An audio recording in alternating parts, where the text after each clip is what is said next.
Dua permohonan ditolak. 02 menang. Menang. Oke gas.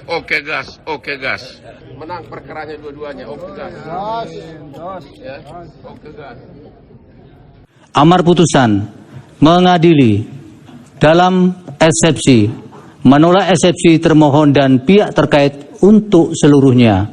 Dalam pokok permohonan, menolak permohonan pemohon untuk seluruhnya. Dia tidak mampu untuk menunjukkan bahwa dia hakim Mahkamah Konstitusi, bukan sekedar calok hukum yang ditaruh oleh presiden di situ kan. Jadi sekali lagi ini mesti kita duga dengan kotor supaya kita tidak canggung untuk mengatakan bahwa ini Mahkamah Konstitusi isinya adalah begal-begal konstitusi. Assalamualaikum warahmatullahi wabarakatuh. Kembali lagi di channel Prayoga Muhammad. Gimana kabar kalian semua? Semoga baik-baik saja dan dilancarkan segala rezekinya. Teman-teman semua, yang pertama-tama gue ingin mengucapkan selamat untuk Pak Prabowo yang akhirnya dari putusan MK yang berarti beliau sah untuk menjadi presiden dan memimpin republik ini. Semoga kedepannya Indonesia menjadi lebih baik dan juga aman, sejahtera, damai.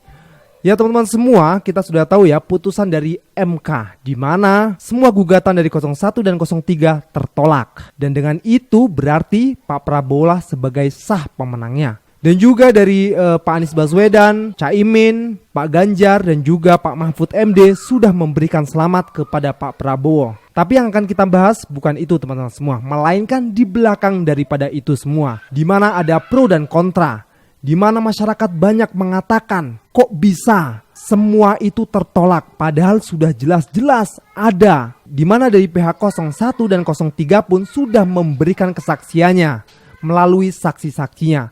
Tapi nyatanya semua tertolak. Sepanjang sejarah baru ini ya ada 8 hakim MK di mana 3 hakim dissenting opinion. Di mana keputusan ini tidak bulat melainkan kurang bulat teman-teman semua. Karena dari 8 hakim ada 3 hakim yang dissenting opinion. Nah teman-teman semua, apakah dari 5 hakim ini ada intervensi daripada mereka atau bagaimana? Dan itu nanti akan dijelaskan juga oleh Bung Rocky Gerung sebagai pengamat politik. Oke teman-teman semua, yang pertama gue akan menampilkan video di mana kebahagiaan Bang Hotman Paris yang akhirnya merasa menang. Dan nanti juga akan ada sedikit komentar juga dari Bung Refli Harun, begitupun dengan Bung Rocky Gerung. Oke teman-teman semua, kita lihat videonya. Oke gas ini dulu sudah menang, 2 perkara sudah menang. Sudah selesai dibacakan putusan oleh hakim MK jam 3.13. 2 permohonan ditolak. 02 menang. Oke gas. Oke gas.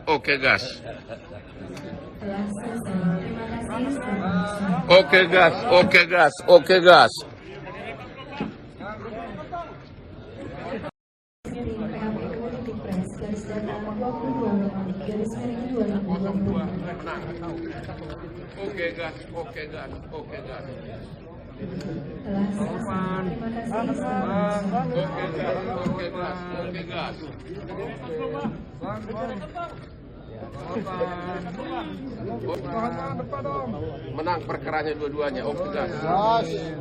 Ya. Oke gas, sepertinya Bang Hotman sangat bahagia sekali sebagai tim hukum dari 02 yang memenangkan perkara. Teman-teman semua, kemarin waktu sidang MK sempat ya masyarakat sangat berharap sekali dengan MK. Di mana ada ketua dari hakim yaitu Pak Suhartoyo yang terlihat sangat hati-hati untuk menjalankan sidang sengketa Pilpres tersebut. Sampai-sampai masyarakat pun banyak menaruh harapan kepada ketua MK Pak Suhartoyo agar berlaku adil. Tapi sepertinya dengan putusan Pak Suhartoyo ini akhirnya banyak masyarakat juga yang akhirnya merasa kecewa. Oke teman-teman semua, kita langsung aja lihat lagi komentar dari Bang Hotman Paris. Sejak awal pemeriksaan saksi dan bukti, saya curiga kepada 2 hakim. Saya selalu bisik-bisik, kenapa itu orang kalau ada bukti yang kira-kira menguntungkan 01, 03 langsung dicecar, kalau itu merugikan 02. Saya dari awal sudah mengatakan pasti nanti ini akan dissenting, yaitu Prof. Eni Purbaningsih dan Saldi Isra. Dari awal persidangan saya udah mengatakan pasti disenting. Nggak apa-apa, ini tanggung jawab saya pribadi, ya. Kita, kenapa? Siapa yang jolek gue?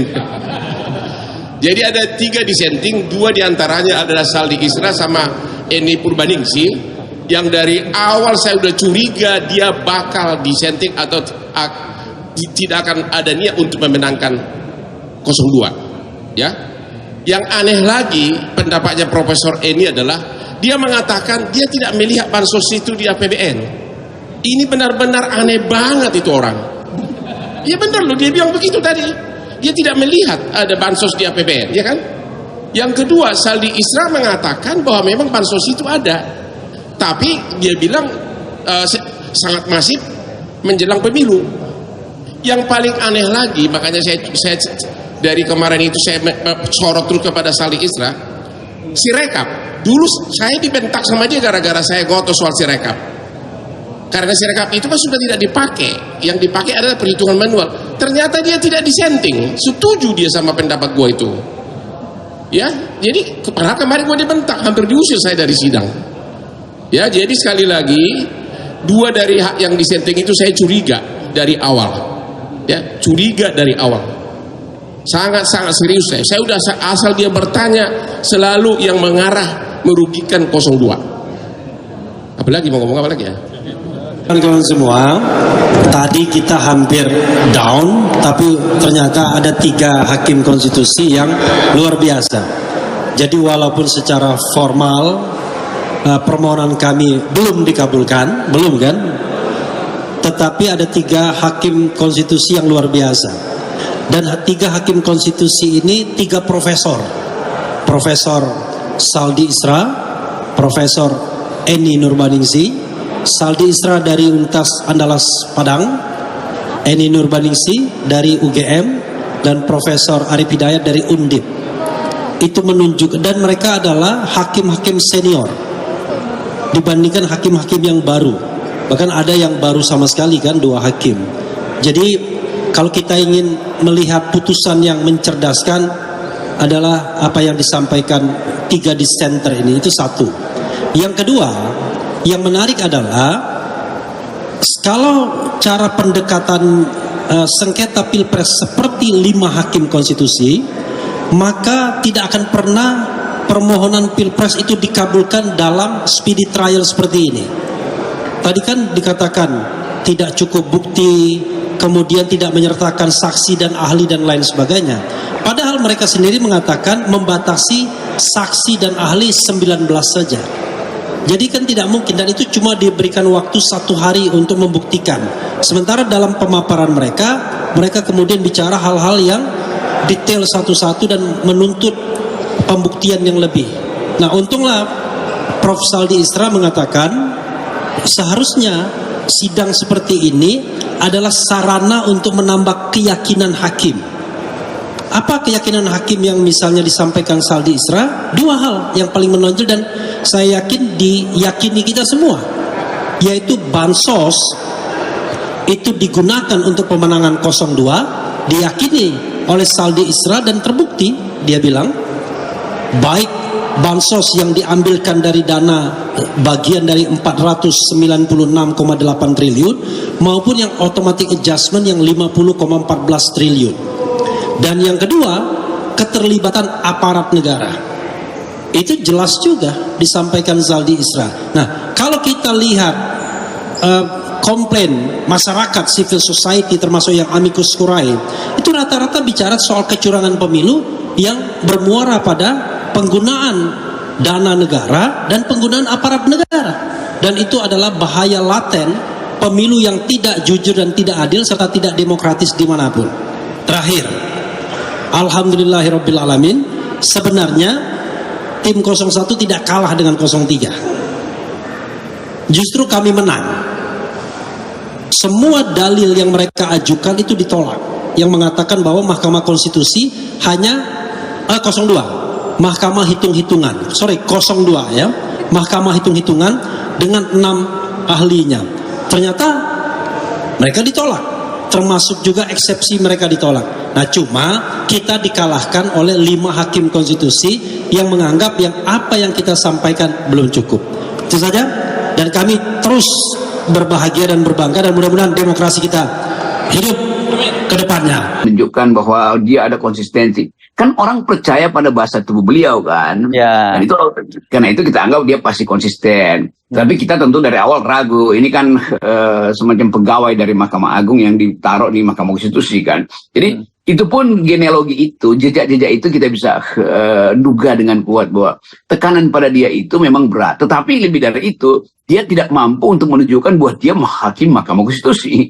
Bukan sekedar calok hukum yang ditaruh oleh presiden di situ kan. Jadi sekali lagi, ini mesti kita duga dengan kotor supaya kita tidak canggung untuk mengatakan bahwa ini Mahkamah Konstitusi isinya adalah begal-begal konstitusi. Jadi semua orang yang ada di situ, Fajar segala macam itu, dengan kuat kita duga bahwa mereka sebetulnya adalah peralatan kekuasaan. Jadi Mahkamah Konstitusi betul-betul mahkamah keluarga yang ada 3 atau 4 peralatan di situ, itu mereka yang meloloskan itu kan. Dan kalau kita baca sebetulnya dalilnya bahwa tidak ada nepotisme karena Gibran itu dipilih, bukan ditunjuk. Betul ya. Ya itu apa poin itu apa? Tentu saja dia dipilih setelah ditunjuk oleh bapaknya pada pamannya kan. Jadi itu pun dia nggak, ini Mahkamah Konstitusi buta huruf nih apa jumlah kedunguannya itu kalau ditambah kurangkan tetap dungu tuh. Karena nepotisme itu adalah istilah politik untuk menyebut fungsi kekuasaan di dalam mempengaruhi hukum. Itu masalahnya. Bukan hukumnya yang dilihat, fungsi kekuasaan. Kan dari awal masalahnya adalah penunjukan dari Jokowi disodorkan di situ, lalu diperalatlah hukum kan. Jadi nephew itu, jadi kalau disebut bahwa Gibran bukan hasil dari nepotisme, berarti Gibran bukan keponakannya Paman Usman. Artinya Paman Usman bukan pamannya Gibran. Artinya Jokowi bukan bapaknya Gibran. Artinya tidak ada nepotisme kalau Paman Usman bukan iparnya Jokowi, dan tidak ada nepotisme kalau Paman Usman bukan pamannya Jokowi, apalagi tidak ada nepotisme kalau Gibran bukan anaknya Jokowi. Kan itu namanya pengertian nepotisme. Jadi ini hakim ini betul-betul dungu untuk melihat bahwa nepotisme itu artinya penggunaan kekuasaan untuk mempengaruhi hukum. Itu masalahnya, bukan hukumnya yang diperlihatkan bahwa ya secara hukum memang tidak nepotisme karena dia dipilih itu appointed, scribe bukan appointed. Jadi dari awal kita lihat bagaimana ketakutan hakim itu untuk bahkan mengerti istilah itu, the nephew itu, atau kata nephew yang asalnya nepotisme. Jadi sebetulnya ya udah anggap aja bahwa memang ini mahkamah ketololan atau MK itu mahkamah kedunguan tuh. Dan kita mengucapkan itu sebetulnya sebagai pelajaran sejarah, tapi nggak ada soal di situ. Karena memang untuk membusuk itu harus dari akarnya tuh. Nah, Mahkamah Konstitusi akar yang memang lagi membusuk. Ya kita terima itu. Tetapi kita tahu juga bahwa politik tidak sekedar berhenti di Mahkamah Konstitusi. Dan itu yang mungkin kita lihat besok itu pasti IHSG melambung tuh. Pasti dolar itu terbang, kan kira-kira itu yang kita bayangkan tuh. Jadi pasar uang itu akan jadi sinyal bahwa seluruh parameter pasar uang pasti akan negatif tuh, dolar meningkat dan IHSG jatuh itu. Kira-kira begitu sinyalnya tuh, dan kita bisa pastikan bahwa dinamika politik atau perselisihan politik akan berlanjut terus karena tetap ada sesuatu yang tidak terduduk tuh, tidak well established dari keputusan hakim-hakim ini. Ya. Kan misalnya kemarin orang berpikir bahwa kalau ini kuncinya di Suhartoyo sebenarnya. Kalau Suhartoyo tetap bersama dengan yang 3 orang ini ya, bersama Saldi Isra, Arief Hidayat dan Ibu Eni Nurbaningsih, itu kan posisi 4-4 dan dia sebagai ketua panelnya, ketua Mahkamah Konstitusi itu akan menjadi penentu. Tapi ternyata memang betul-betul kuncinya ya Suhartoyo yang ditarik ke sana. Selesai barang itu begitu dia ditarik ke sana gitu. Saya kira dipaksa Suhartoyo supaya jangan matiin handphone itu. Nah, mungkin 20 menit terakhir itu kan tetap kita bisa konstruksikan nanti. Satu waktu akan ada now it can be told. Artinya kita satu waktu tidak akan tahu tuh momentum apa yang menyebabkan Suhartoyo yang udah berupaya untuk jadi simbol, jadi semacam moralis di situ tiba-tiba berubah tuh. Artinya ada busuknya juga Pak Suhartoyo itu. Kan kita mesti anggap begitu tuh, karena kita nggak mungkin membuat analisis tanpa melihat tendensi-tendensi awal kan. Kan semua tendensi yang diperlihatkan oleh Soehartoyo itu ada tendensi yang positif terhadap tuntutan dan itu yang melegakan sebenarnya. Jadi bayangkan aja bahwa Soehartoyo itu akan dicatat oleh Mahasiswa Fakultas Hukum, akan dicatat oleh LSM, dicatat oleh emak-emak sebagai manusia yang memang sukar untuk memperlihatkan kejujuran itu, dan kita bisa pahami mungkin sambil memaafkan Bapak Soehartoyo. Pasti ada sprindik yang dalam 2 senti itu dikeluarin oleh Jokowi, lalu Anda ketakutan. Tetapi oke, itu biarkan dugaan kita itu dibuktikan oleh sejarah nanti. Ya teman-teman semua, itulah komentar dari Bung Rocky Gerung. Tajam, tegas, dan menegangkan. Karena kata-katanya cukup sangat sangat mengkhawatirkan gitu ya.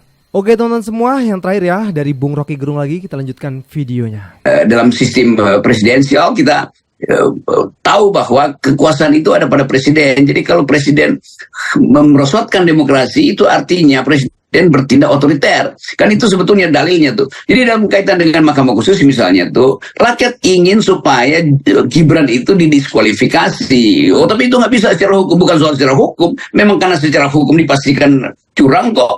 Jadi moral publik itu melihat bahwa tidak elok seorang presiden di dalam sistem presidensial mengangkat anaknya itu untuk dijadikan penerima estafet berikutnya kan. Kan itu terang benderang di dalam akal pikiran kita tuh. Itu yang kita sebut sebagai tuntutan etis. Nah, tuntutan itu nggak boleh dihalangi hanya karena undang-undang udah putuskan bahwa Gibran itu udah terikat, udah final and binding. Kalau nggak ada final and binding di dalam soal moral, apalagi orang yang meloloskan Gibran adalah pamannya sendiri, adalah biasanya presiden yang memang sudah diberi teguran etis.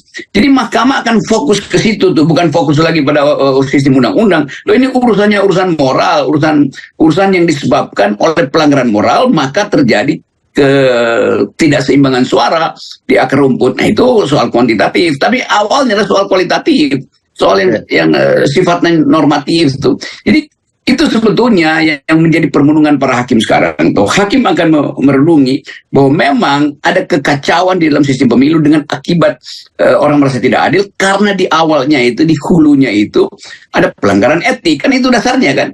Jadi hilirisasi kedunguan ini harus dicari pada hulunya apa. Ya, hulunya itu adalah pelanggaran etik. Siapa yang melanggar etik? Gibran. Bukan Gibran yang melanggar etik, tapi orang yang menyebabkan Gibran bisa melanggar etik, yaitu bapaknya sendiri. Jadi konklusi-konklusi yang kongruen ini yang akan jadi pertimbangan besar pada para hakim dan pertimbangan dalam untuk menghasilkan keadilan berdasarkan pendapat rakyat, bukan berdasarkan pendapat para lawyer. Kalau pendapat para lawyer udah jelas itu pendapat hukum yang isinya adalah baca undang-undang doang. Tuh, dia nggak bisa membaca moral di belakang pelanggaran undang-undang.